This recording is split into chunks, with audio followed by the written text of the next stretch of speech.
All right, today we're going to talk just a little bit about some potting soil and kind of getting seeds ready, getting soil ready to plant in. So we have several different props that we're going to kind of look at a little bit here and kind of go from there.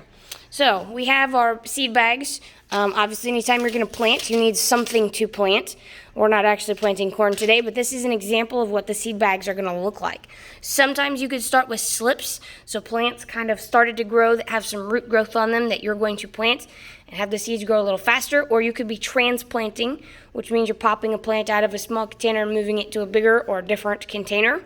But a lot of times if you're going to start with soil mix here, typically you're going to start with either a very small plant that you're transplanting or you're going to start out with a seed.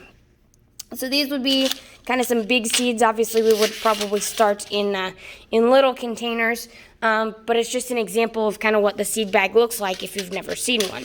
So typically on a seed bag, what we've got here is the company or the brand that produces it. So in this case it's Ferry-Morse.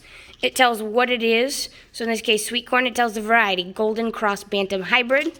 It says it's a vegetable, what we can do with it. So it's great for freezing. Tells the days to harvest or days to maturity. Tells what it costs, tells what it weighed, etc. On the back of the bag, typically it says what zone that this grows the best in. I don't know why this isn't focusing very well, but it tells what zone this stuff grows best in, tells how deep to plant it, days to germination or how fast you should start seeing the seed pop through, days to harvest or days to maturity, row space and plant space, so how far apart should your rows be? 3 feet. How far apart should your plants be? 12 inches. Suggestions for growth, planting directions, and kind of a little blurb about what the plant is. We've got our barcode on the back here and kind of where this stuff was created, packaged to sell by date. Typically, if it's not sold by then, 2017, these seeds are old, they're probably not going to grow as good. So that's some information, what you can find on your seed packets. You can always Google stuff too. There's tons of information about plants online. So things that we plant in. If we're going to start tiny seeds or we're trying to get a whole bunch of seeds going at once, typically we're going to start them in what we call plugs. So a plug would be a flat that we have a whole bunch of tiny holes in. So each one of these, we typically drop a seed in. Now normally if we're going to plant in these smaller plugs, we're going to use an air seeder to help us get going. So basically an air seeder, I'll try to get a video of that at some point. Looks like a fancy vacuum in reverse that you would use to help suck the seeds into a tray and then drop them into the correct spot. So in this case here, there are 512 openings in this particular plug tray. They're tiny, as you can see.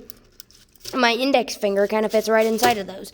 So they're not really big, so those would be used for small seeds. In this case, once upon a time, this one was actually used for Bonanza Yellow marigolds. Okay, Bonanza Yellow is a kind color of marigolds. So you can see we have different sizes. So these guys are a little bigger. So now we're talking like thumb plus, a little bit bigger yet. So these guys are inch by inch. But typically what most people are going to end up planting in are flats here that we call 4-packs. The reason they're 4-packs is because if you tear the plastic apart, they come in sections of 4. So there's 12 4-packs, 2, 4, 6, 8, 10, 12 in each flat. Okay? Typically when we're going to plant these, we're going to use potting soil. Same thing for our plug trays. Same thing for basically anytime you're growing plants in the house, you're going to use potting soil. Let's actually break down potting soil and what it is, and then we'll kind of talk about, we'll talk about getting this filled up properly first. So a properly filled 4-pack is filled. These are a little bit low, actually, in some cases. This one looks pretty good here.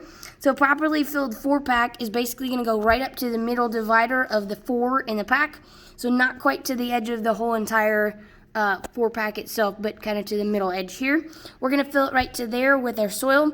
We're going to gently give it just a small poke down. We don't want it to be open and airy so the seed falls into oblivion and we don't know where it went. But at the same point, we want to make sure it's not packed down so that seed can't get through it either, okay?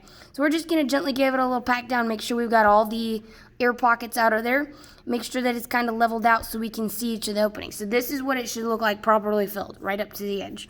So like this guy here, he's a little on the low side. We probably need to adjust him before we get anything put into there.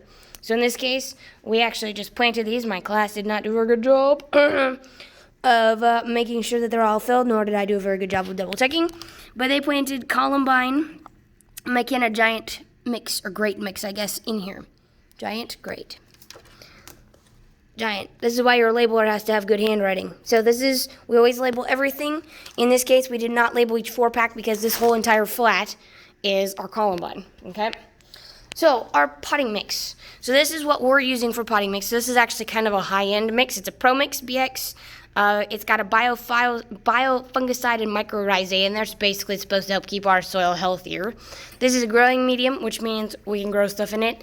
It's a soil, okay, potting mix. So this was a 25-pound bag, and it's supposed to cover 2.8 feet, basically, loose-filled, not compacted. So you're not going to squish it down or anything. So that's how big the bag was kind of before here. All right? So when we go to plant stuff, one of the key cardinal rules we need to play by is making sure we always start with damp soil. So we've got the soil wrapped up here in this bag, and he's damp and ready to go. Okay?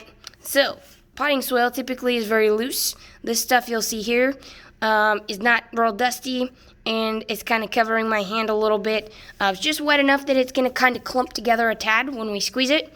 Wet enough that if I squeeze it pretty hard, we can get some water droplets out, but not wet enough where it's going to make a big mess in my hands. I'm going to rinse my hands in the water. So in here, we have some of our dry potting soil mix. Now, as you can see, it's pretty lightweight, pretty loose and fluffy. If I were to take a handful of this, you'll see it gets pretty dusty. When I filled this bucket up earlier, there was a cloud of poof dust everywhere. Sorry for my finger being in that way. Now, if we start to break down what's actually in the soil here, all these little white flecks of things right here, this stuff is called perlite. So this is actually kind of a volcanic rock. So this perlite is very lightweight. The job of this in the soil is to keep it nice and lightweight, and also to give the plant a little bit of nutrients. I always think this stuff is kind of fun to play with. Little kids especially, or my classes, like to take this stuff and squeeze it in their fingers because it smashes up really easily. But its goal is to help make the soil kind of light and fluffy, okay? Some other stuff that we can see in there, sometimes you get these little gold flakes. Now, this isn't actually gold, because if it was, I would probably not be teaching. I would have stockpiled it all and retired by now.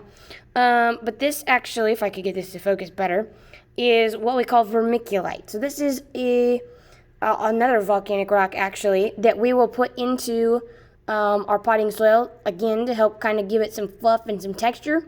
But the biggest reason for this is actually to add some nutrients into the soil and to feed the plants as they're growing.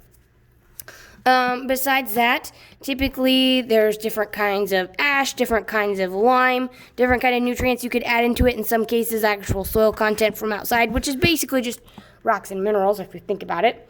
And then we've got some of this kind of barky looking stuff in here. In some cases, they'll add different kinds of peat moss and bark to it, and the goal with that is to help give the soil some texture, keep it lightweight, and as the soil gets damp, to hold in moisture to keep those plants growing so it doesn't get too dry. As you can see, without any water, this stuff is pretty toasty. It's real dry, okay? So, if we were to take this soil and just fill up a pot, kind of like this poor guy here, full of this soil, you can see here, he's super dry. If I were to go and to add water to this, basically what's going to happen is, well, let's show you, instead of me ruining this here. So I've got some dry soil in here, okay? We said this stuff is super lightweight. Let's take a little science into here. If this stuff is super lightweight, it doesn't have much mass, and I'm going to add water, heavy, it's got quite a bit of mass, what's going to happen when I dump the water? Now, some of you are like, oh, it's going to make mud, duh. Let's think about this. If you mix oil and water, they have two different densities, two different masses, right? So if I add my oil to my water, what typically happens? Typically, oil rises to the top, water falls, because the oil is less dense than the water, so the water goes to the bottom. Let's see what happens here. One-handed. I don't think I'm this talented. When I dump my water into the soil, okay? If you look carefully, all the water went straight to the bottom. So if I take and move this, you can see it's kind of like hot cocoa when you add it to water and your water's not hot enough.